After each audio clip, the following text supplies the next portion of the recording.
scientist came deep inside the earth, searching for a new world, but he never returned. 10 years later, his brother and his son come looking for him, but they too get trapped underground. What happened to them? And will they ever make it out alive? To know that, stay with us till the end. The story begins one day when the uncle and nephew are in their lab, checking some old data. Suddenly, on his computer, an old volcano sensor starts sending signals. It was the same sensor his brother connected to 10 years ago. But after so many years, how did it suddenly activate? They learn the location, and both of them leave by flight. There, they find out that his brother had contacted a local guide, so they decide to meet that guide first, because he was his brother's old partner. They arrive at a small house.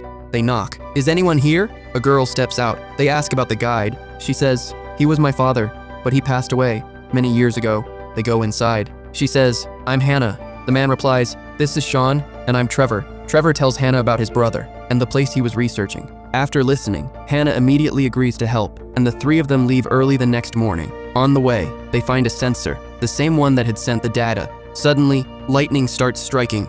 Hannah says, "Let's go. Leave the sensor," but Trevor refuses. He grabs the sensor. Lightning starts hitting the ground.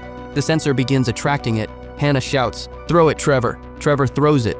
Lightning blasts the sensor to pieces. Trevor survives, but the lightning hits the rock wall, and the entire wall collapses. Now all three are trapped inside the rocks. Trevor and Sean try to move the stones, but Hannah says, "Stop, it'll take days." She pulls out torches from her bag and gives them one each. Now all three move deeper inside. Trevor almost falls into a pit, but Hannah grabs him and saves him.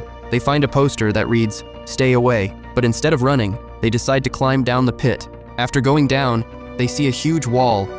They move toward it. Inside, Hannah notices an old machine. She inspects it and turns it on. Suddenly, they see a massive mine, shut down years ago after a major accident. But Sean says, "This is perfect. Miners must have had a way out. These tracks will lead us outside." So they get on the mine cart, but as soon as it starts, it gains crazy speed, completely out of control.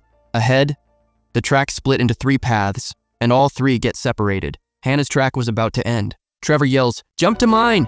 Hannah jumps and lands on Trevor's track. But Trevor's track also ends. Hannah quickly pulls out a metal rod.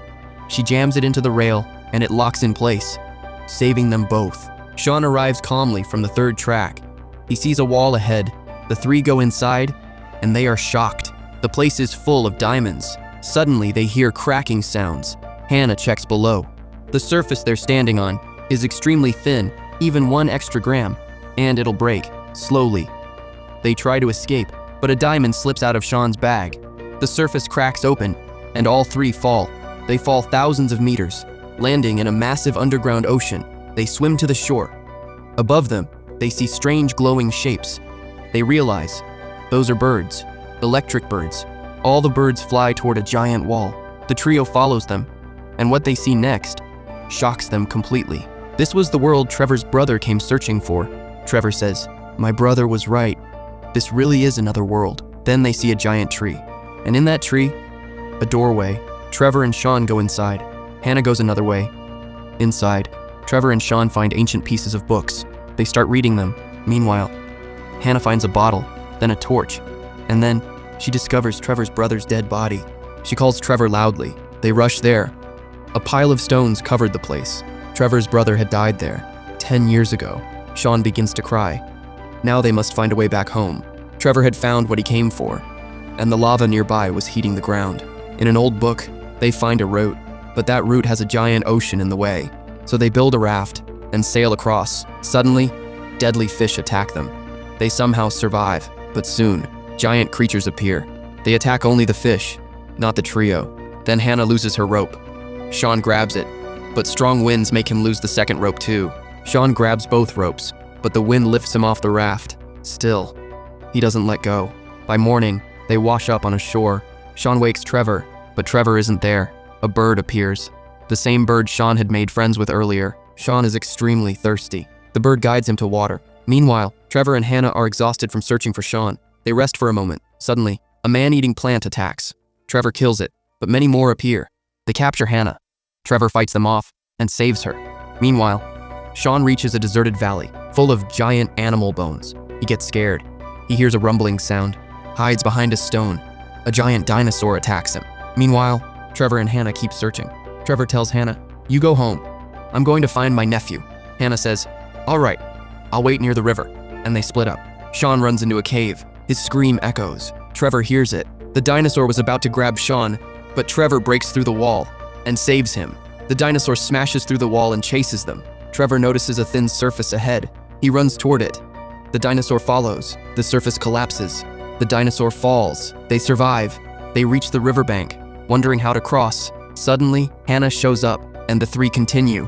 Ahead, the ground is too narrow.